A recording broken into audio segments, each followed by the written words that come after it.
Hello friends, welcome to my channel. आपके लिए इस वीडियो में एक न्यू थ्योरी है जिसे हम secular stagnations thesis of Prebisch Singer की है। फ्रेंड्स, ये जो थ्योरी है ये कुछ टर्म पर बेस्ड है और वो टर्में आपको बताऊंगा, साथ के साथ एक्सप्लेन भी करूंगा। लेकिन इसको समझने के लिए थोड़ा सा आपको डेडिकेशन देना पड़ेगा, क्योंकि थ्योरी कुछ हट के कहना चाहती है। ये थ्योरी बेसिकली हम पढ़ रहे हैं economic growth and economic development. Growth और डेवलपमेंट की बहुत थ्योरी पढ़ चुके हैं हम। उसी सीक्वेंस में ये अगली थ्योरी है। प्रोफेसर सिंगर एंड प्रेबिस ने, दो इकोनॉमिस्ट थे, इन्होंने बताया कि किसी कंट्री का जो ग्रोथ होता है या किसी कंट्री की जो डेवलपमेंट है वो उस कंट्री की टर्म्स ऑफ ट्रेड पे डिपेंड करती है। तो बेसिकली हम टर्म्स ऑफ ट्रेड की थ्योरी ये है कि किसी कंट्री का टर्म्स ऑफ ट्रेड बेटर कब होता है, फेवरेबल है या अनफेवरेबल है। और फाइनली प्रेबिस ने ये फाइंड किया कि लॉन्ग टर्म में terms of trade basically in under developed country के लिए फेवरेबल नहीं होती, डिक्लाइन हो जाती है, जिसे हम बोलते हैं सेकुलर स्टैग्नेशंस। तो फ्रेंड, आपको थोड़ा समझना पड़ेगा कि सेकुलर स्टैग्नेशन है क्या। सेकुलर स्टैग्नेशन को सिर्फ ये कह सकते हैं कि no economic growth in a market based of economy, कि जब कोई इकोनॉमिक ग्रोथ नहीं होती मार्केट बेस्ड इकोनॉमी। अगर इकोनॉमी टोटली ये है मार्केट बेस्ड है, export import, demand supply, BOP, exchange rate totally market based है, तो इकोनॉमिक ग्रोथ नहीं हो रही है। इसका मतलब उस कंट्री में सेकुलर स्टैग्नेशन है। अब सेकुलर का मतलब क्या होता है फ्रेंड्स? Long term. और स्टैग्नेशन का मतलब क्या होता है कि where is inflation with recession और ह्यूज अनएम्प्लॉयमेंट। तो स्टैग्नेशन का मतलब होता है, स्टैगफ्लेशन सुना आपने होगा, इन्फ्लेशन सुना होगा। ऐसे स्टैग्नेशन होता है कि जब नेशंस, एक देश स्थिर हो जाता है, स्टेग हो जाता है। किस वे में स्टेग हो जाता है? एम्प्लॉयमेंट के वे में, ग्रोथ के वे में, ठीक है, अदर सोशल स्ट्रक्चर चेंजेस के बेस में, पर कैपिटल इनकम के बेस पे, या कैपिटल फॉर्मेशन, या बीओपी, या एक्सचेंज रेट। अगर ये सब प्रॉपर वर्क नहीं कर रहे हैं, ये सब उसके फेवरेबल में नहीं है, तो आप यही कहेंगे कि उस कंट्री का स्टैग्नेशन हो गया। अब ये बात प्रोफेसर सिंगर ने, प्रेबिस ने कैसे प्रूव किया कि एक कंट्री का जो ग्रोथ है वो कई वेरिएबल पर डिपेंड करता है। तो बेसिकली यह दो चीज़ों की बात करता है। ये जो थ्योरी है वो दिखाना चाहता है friend, the major pillar of this theory dependency theory. ये कहता है कि आज की डेट में हर कंट्री के पास अपने रिसोर्स नहीं है। हर कंट्री को किसी न किसी कंट्री पे डिपेंड करना पड़ेगा, चाहे वो कैपिटल के लिए, चाहे टेक्नोलॉजी के लिए, या चाहे उसको इनपुट के लिए यानी कि लेबर और कैपिटल के लिए, या मार्केट को सर्च करने के लिए, या अपने प्रोडक्ट को बेचने के लिए। तो different country has different situation. Okay, फिर कहता है कि ये डिपेंडेंसी थ्योरी है, और ये डिपेंडेंसी थ्योरी ये सिखाती है कि कुछ पॉलिसीज़ की बात करता है, और वो कहता है इंपोर्ट सब्स्टिट्यूशंस, इंडस्ट्रियलाइजेशन। ये थ्योरी फाइनली अभी आपको प्रूव करके दिखाऊंगा कि वो बात करता है कि इंपोर्ट सब्स्टिट्यूशंस, इंडस्ट्रियलाइजेशन करना पड़ेगा। क्यों? क्योंकि आप सेकुलर स्टैग्नेशन आ जाता है। अब सेकुलर स्टैग्नेशन क्यों आएगा, इसकी बात करते हैं। अब मेजर बात करते हैं फ्रेंड्स। ये 3 वेरिएबल लिख रखे हैं हमने। वो कहता है, आप ऐसे समझ लीजिए यार, एक अंडर डेवलप्ड कंट्री है, अंडर है डेवलपिंग, एक डेवलप है। डेवलपिंग कंट्री है। ठीक है, आप समझना है, ए कंट्री है जो बहुत, और बी कंट्री है जो अंडर डेवलपिंग कंट्री है। सिचुएशन को समझना, अंडर डेवलप्ड कंट्री का मतलब होता है कि इसके पास ओल्ड टेक्नोलॉजी है, रिसोर्सेज अवेलेबिलिटी है, but there is no better utilization of resources है। थर्ड, ये बेस्ड एग्रीकल्चर बेस्ड है, इसका जो इंपोर्ट है वो मैन्युफैक्चरिंग गुड्स है, और इसका जो एक्सपोर्ट है वो क्या है, प्राइमरी गुड्स है। ठीक है, इसके यहाँ ह्यूज लेबर है, लेकिन इसके यहाँ कैपिटल नहीं है, इसके यहाँ कैपिटल फॉर्मेशन कम है। जब कैपिटल फॉर्मेशन कम है, लेबर ज़्यादा है इसके पास, एग्रीकल्चर वो सिर्फ प्राइमरी गुड्स का एक्सपोर्ट करेगा, तो यानी कि कहीं ना कहीं एग्रीकल्चर पर डिपेंडेंसी है।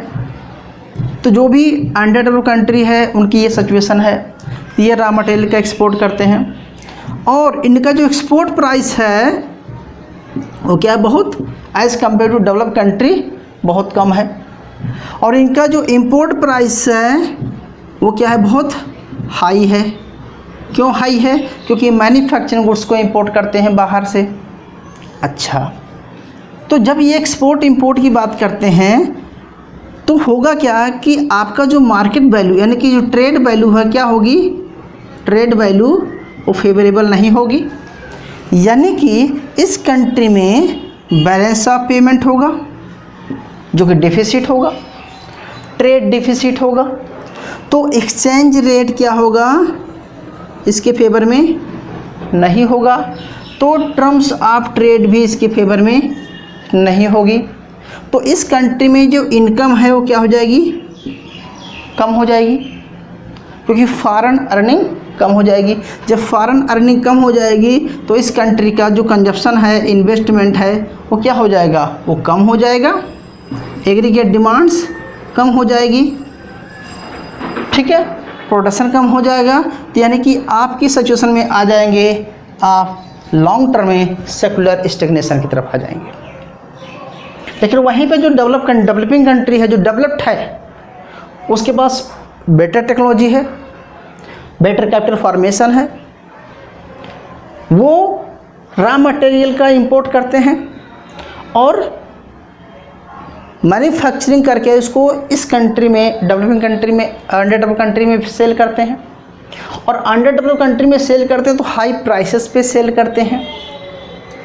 ठीक है, फिर इनका जो जीडीपी है बेटर है, पर कैपिटा इनकम बेटर है, इनका एक्सचेंज रेट इनके फेवरेबल में है, यानी कि ये कंट्री जो है डिप्रिसिएशन का शिकार होती है, यहाँ इनका अप्रिसिएशन होता है। मतलब इस कंट्री में जो एक्सचेंज रेट है, जो टर्म्स ऑफ ट्रेड है, इनके कंट्री के फेवरेबल में होती है, और धीरे धीरे क्या होता है कि ये कंट्री बहुत डेवलप्ड हो जाती है, ये अंडर डेवलप्ड रहती है, और ये कंट्री जो है, जो पुअर कंट्री है, जो अंडर डेवलप्ड कंट्री है, वो डेवलप कंट्री पे डिपेंड हो जाती है। तो बात ये आती है कि ठीक है, डिपेंड तो हैं, लेकिन आपको अपनी कंट्री को ग्रोथ करने के लिए आपको इंपोर्ट सब्स्टिट्यूशन करना पड़ेगा, यानी कि उस कंट्री से इंपोर्ट ना करके खुद ही बनाना शुरू करना पड़ेगा, तब आपका इकोनॉमिक ग्रोथ होगा, इकोनॉमिक डेवलपमेंट होगा। ये बात आपको समझ में आ गई होगी थोड़ा थोड़ा। लेकिन हम मेन कंटेंट पे आपसे बात करते हैं। वो ये कहता है कि ऐसा होता क्यों है, तो ये तीन चीज़ कहता है कि price of primary goods, commodity declines to the price of manufacturing goods. कहता है कि जो प्राइस है प्राइमरी गुड्स का, रिलेटिवली क्या है, सापेक्षिक रूप से प्राइस ऑफ मैन्युफैक्चरिंग गुड्स कम होता है। In the long term which is causes the terms of trade primary product based on the economy to destroyed. कहना सिंपल ये बचाता है कि जो प्राइमरी सेक्टर है उसका प्राइस बहुत कम होता है, जो मैन्युफैक्चरिंग सेक्टर है उसका प्राइस ज़्यादा होता है।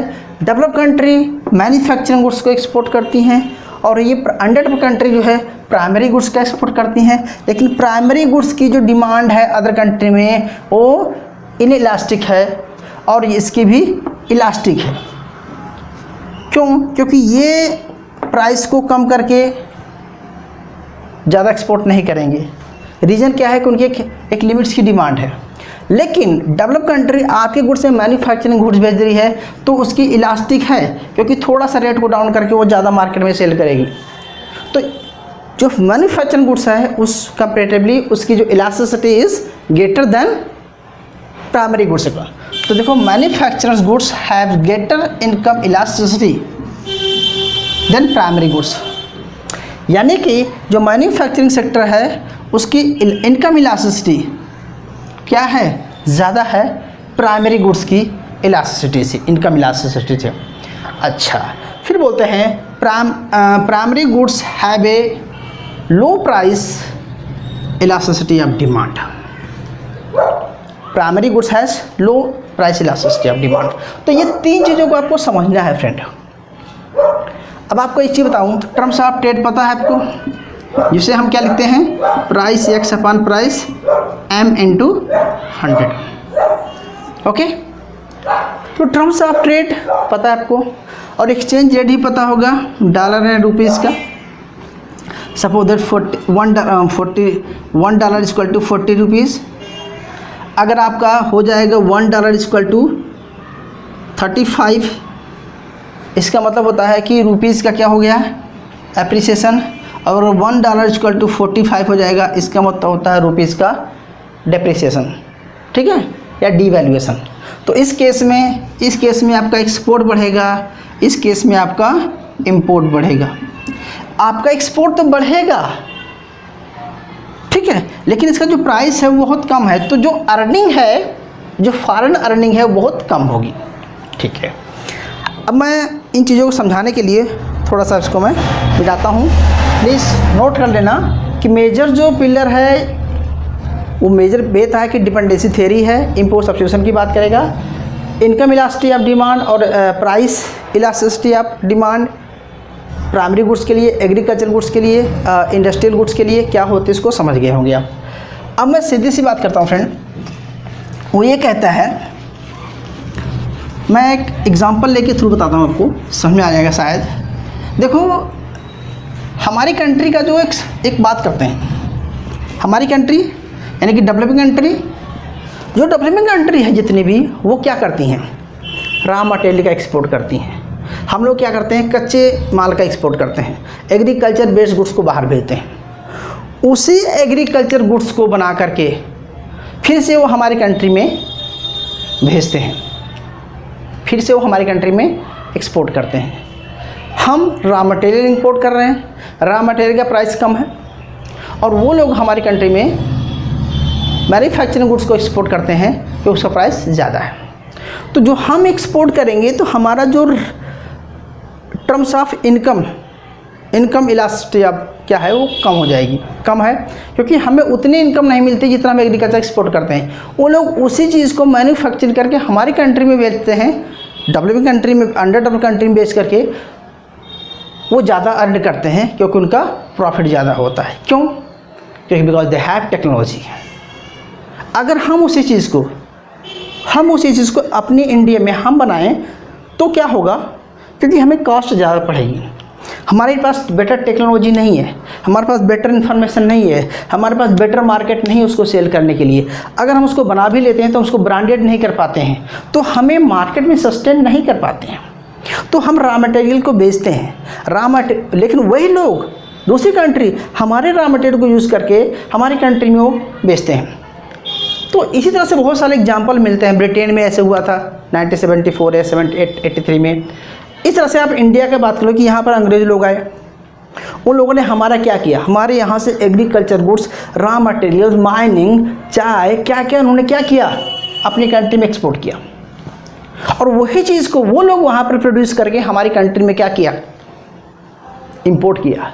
मतलब वही लोग इंपोर्ट भी किए और वही लोग हमारी कंट्री से एक्सपोर्ट भी किए। तो हमारी कंट्री का जो ट्रेड ऑफ बैलेंस है, बीओपी है, क्या हो गया? वो कम हो गया। कहते ना सोने की चिड़िया कहा जाने वाला। अरे बेट, कहने मतलब हमारे पास ये चीज़ें हैं, नेचुरल रिसोर्सेस है, उस रिसोर्स को उन लोगों ने कम रेट पे अपने यहाँ एक्सपोर्ट कर दिया। तो हमारी कंट्री का जो टर्म्स ऑफ ट्रेड है वो फेवरेबल नहीं रहा, बीओपी फेवरेबल नहीं रहा, नहीं होगा, 100% नहीं होगा। तो थ्योरी इसी चीज़ पे बेस्ड है, ठीक है। तो सिंपली मैं बात करना चाहता हूँ फ्रेंड, ये आपको समझ में आ गया होगा। थोड़ा सा और हट के बात कर लेते हैं आपसे। वो ये कहता है कि जो डेवलपिंग कंट्री है वो एक्सप्लॉइटेड हुई है डेवलप कंट्री से। वो 3 तरह की बात करता है, एक्सप्लॉइटेशन होता है। पहला कहता है बेटा वो कि हाई प्राइस ऑफ इंपोर्ट, पहले जो आपको बता चुका हूँ कि एक्सपोर्ट की प्राइस वो हाई रखते हैं, यानी कि वो अपने एक्सपोर्ट की प्राइस हाई रखते हैं, यानी कि हमारा इंपोर्ट का प्राइस ज़्यादा है तो उनकी अर्निंग ज़्यादा होती है, ठीक है। दूसरा होता है एंजल्स लॉ, आपने सुना होगा।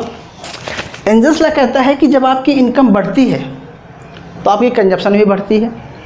तो हमारी कंट्री में जब हम रॉ मटेरियल का एक्सपोर्ट करते हैं, जब हम प्राइमरी गुड्स का यानी कि रॉ मटेरियल का एक्सपोर्ट करते हैं, एक्सपोर्ट करेंगे रॉ मटेरियल का, तो हमारे पास जो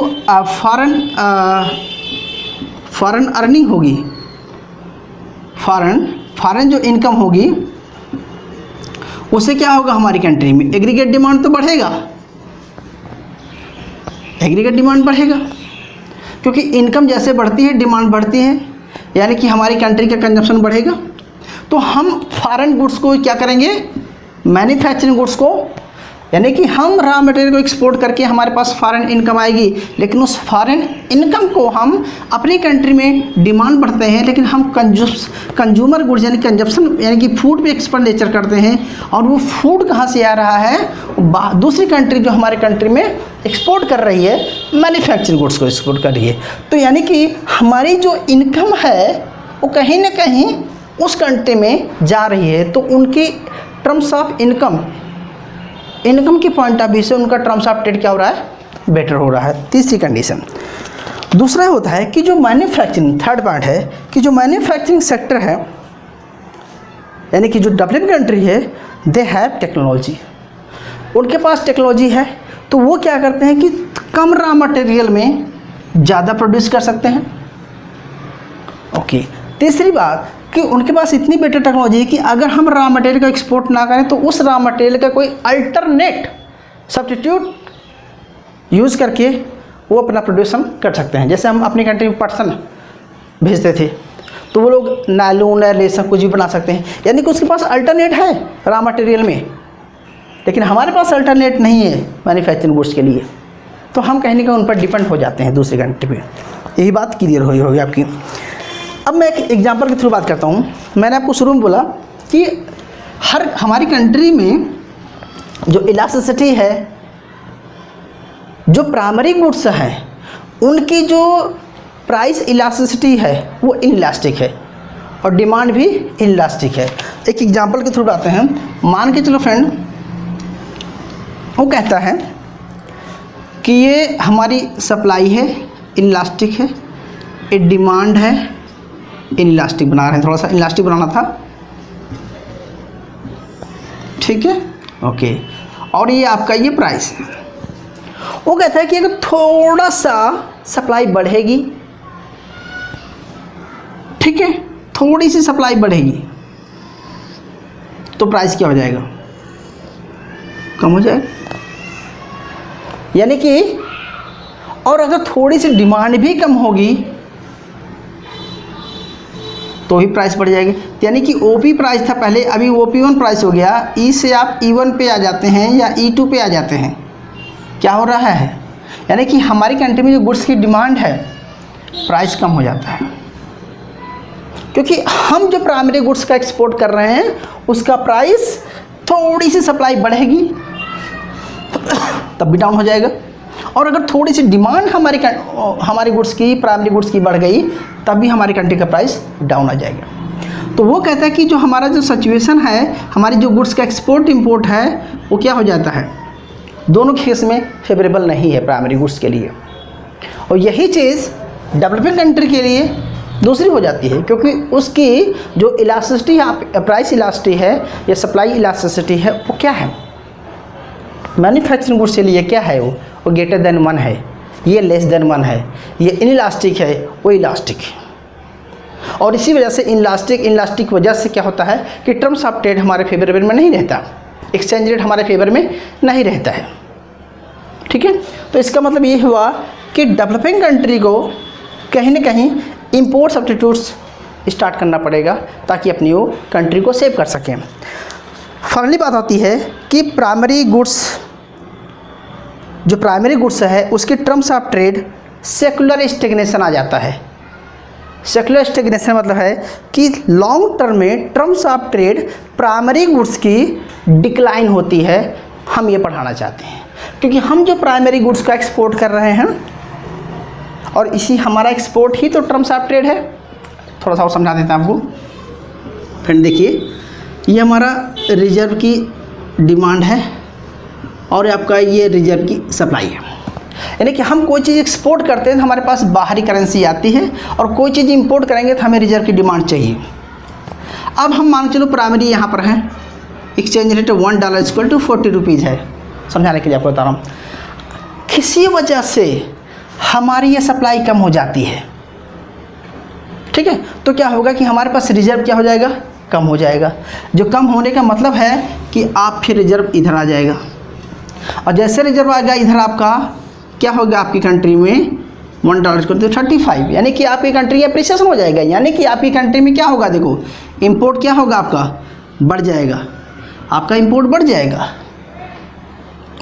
अगर इसी तरह से अगर डिमांड हमारी कंट्री में गुड्स की डिमांड बढ़ जाती है तो उनके लिए क्या होगा, गुड्स की डिमांड बढ़ेगी तो हमें रिजर्व की डिमांड बढ़ेगी। अगर रिजर्व की डिमांड बढ़ जाएगी तो उनके लिए तो क्या होगा फ्रेंड्स, देख सकते हैं आप, तो उनके फेवर में चला जाएगा, जो एक्सचेंज रेट है उनके फेवर में चला जाएगा।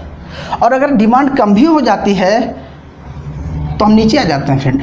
यानी कि दोनों की कंडीशन में हमारी कंट्री का जो एक्सचेंज रेट है वो कम हो जा रहा है। जब आपका एक्सचेंज रेट कम हो जाएगा तो आप क्या होगा, बैलेंस ऑफ पेमेंट BOP क्या हो जाएगा, आपका कम हो जाएगा। BOP कम होने का मतलब कि आपकी जो इनकम है, फॉरेन इनकम क्या हो जाएगी, कम हो जाएगी। फॉरेन इनकम का मतलब होगा आपकी कंट्री का GDP क्या हो जाएगा, कम हो जाएगा। और आपकी GDP का मतलब है कि आपका पर कैपिटल इनकम क्या हो गया, लो हो जाएगा। अगर पर कैपिटल कम होने का मतलब ही है फ्रेंड कि आपकी कंट्री का जो सेविंग है, ठीक है, एंड इन्वेस्टमेंट है, वो क्या हो जाएगा, कम हो जाएगा। अगर सेविंग इन्वेस्टमेंट दोनों कम हो गया तो कैपिटल फॉर्मेशन क्या होगा, लो हो जाएगा। कैपिटल फॉर्मेशन लो होने का मतलब है कि आपकी कंट्री में जो इन्वेस्टमेंट है, चाहे वो फॉरेन इन्वेस्टमेंट हो चाहे डोमेस्टिक इन्वेस्टमेंट हो, कम हो जाएगा। तो आपकी कंट्री में एम्प्लॉयमेंट भी कम हो जाएगा। जब एम्प्लॉयमेंट कम हो जाएगा तो रॉ मटेरियल आपके यहाँ बढ़ जाएगा, उस रॉ मटेरियल को और चीप रेट पे आपको एक्सपोर्ट करना पड़ेगा। तो कहीं ना कहीं आपकी इकोनॉमी डिक्लाइन होती चली गई और आप स्टेगनेशन सिचुएशन में आ गए।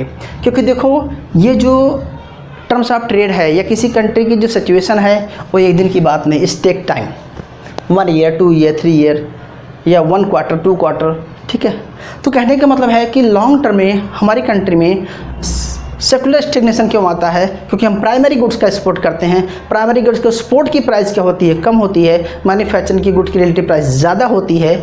इनकम टर्म्स ऑफ ट्रेड उनकी ज़्यादा होती है, हमारी कंट्री की कम होती है। क्यों? क्योंकि हमारे यहाँ ओल्ड टेक्नोलॉजी है, बेटर कम्बिनेशन नहीं है, इंफ्रास्ट्रक्चर नहीं है, कैपिटल फॉर्मेशन नहीं है, हम कहीं ना कहीं दूसरी कंट्री पे बेस्ड हैं। तो अब कहता है कि इकोनॉमिक ग्रोथ में ये सेकुलर स्टेगनेशन वेरिएबल है। ठीक है, तो यानी कि हम कहीं ना कहीं डिपेंड हैं प्राइमरी गुड्स को एक्सपोर्ट करने में।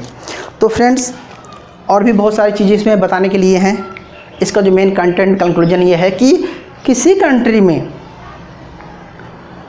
टर्म्स ऑफ ट्रेड की वजह से इकोनॉमी में जो सेकुलर स्टेगनेशन आता है वो कहीं ना कहीं प्राइमरी गुड्स की वजह से आता है और प्राइमरी गुड्स का जो रिलेटिव प्राइस है अदर कंट्री में वो कम होता है। तो प्रोफेसर सिंगर ने इस चीज़ को फाइंड करने का प्रयास किया कि लॉन्ग टर्म में प्राइमरी गुड्स का जो है terms of trade secular stagnation क्यों होता है, जिसकी वजह से इकोनॉमिक ग्रोथ नहीं हो पाती है।